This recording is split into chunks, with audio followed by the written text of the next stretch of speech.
señor cónsul general del Perú en Madrid, señoras y señores, queridos amigos.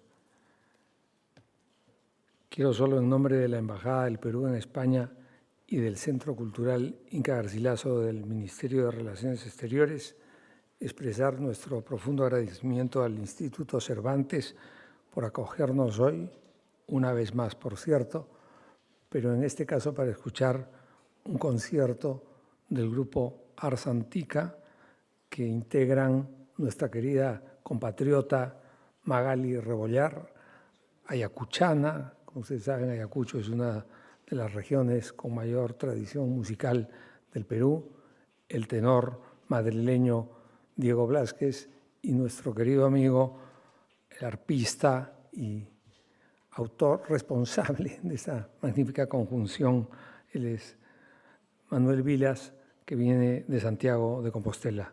Quiero solo expresarles a ellos nuestro testimonio de profundo reconocimiento por la magnífica labor realizada y por la edición de este disco que ha dado pie al concierto de hoy. Y desde luego agradecer también la presencia de todos ustedes. Muchas gracias.